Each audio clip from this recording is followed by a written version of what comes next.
I never really was one of those kids who knew exactly what she wanted to do. A lot of people say, so did you always want to be a fashion person? Did you dream of being a designer? And I'm like, no, never. I found a notebook from when I was around 12 and I would draw dresses and make clothing for paper dolls. But all I really wanted to do was a job that would make a difference.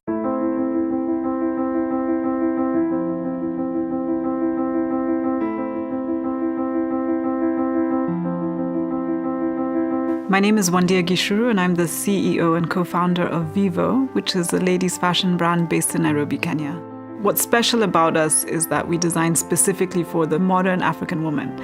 So taking into account our different body shapes and sizes, our different skin tones, our different lifestyles, and style preferences. When I started the business, I struggled because I didn't understand how it could really translate to making a difference to anyone else. In parts of Africa, the ready-to-wear clothing space has been dominated by imports of product that was never designed for us. The African woman, most of the time we will get our clothes from second-hand or imports from Asia, and normally because they are not made for the African woman, sometimes they can be unflattering. If it fits the top half of your body, might not fit the bottom half. So most people haven't, known what it feels like to wear something that was made with you in mind. And it was the first time that I could see that, building a significant business in a country like ours, changing the narrative around what local product could mean and what difference that could make to multiple lives in many different ways. I saw that for the first time,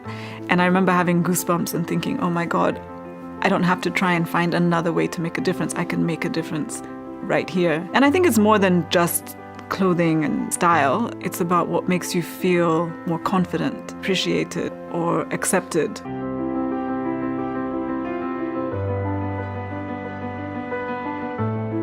Right now, we employ about 80 people, 70% of which are women. I like to think that we are, it's a good place to work. We try hard. No one works more than a 5-day week, which in Kenya is not typical. From my previous company, it was very difficult to have work-life balance because I work during the weekends and sometimes even during the holidays and long hours. But with Vivo, they prioritize their employees' work-life balance. We provide meals every day for everyone who works for us. Last year, everyone was on health insurance, not yet their dependents, So maybe next year, if our company grows enough, that would be the next stage. Now I get sick, I rush to one of the hospitals around. I get treated, I come back. I compare that with the place I was, that wasn't there. So if you're sick, you have to spend your cash for the treatment.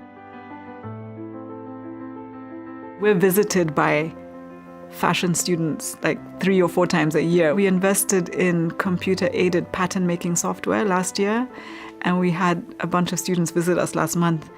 And they said, it's so good to see this because they've been teaching us about it for 3 months, but only the theory. No one has the software. So they just read about it and they watch YouTube videos, but they're like, we finally have seen what it actually looks like. Here we do new things, new designs every day, and that is a plus to me. If I compare when I came and 2 years now, I can say I've learned much. I want to believe that Vivo products will be available anywhere in the world that you wish to have them. Sourced on the continent, made on the continent, but with a global audience in mind.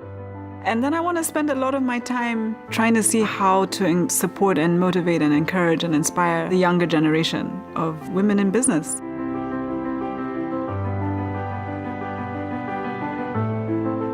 What drives me for sure, and hopefully the business as a whole, is the opportunity that we have to inspire women and change the way we see ourselves.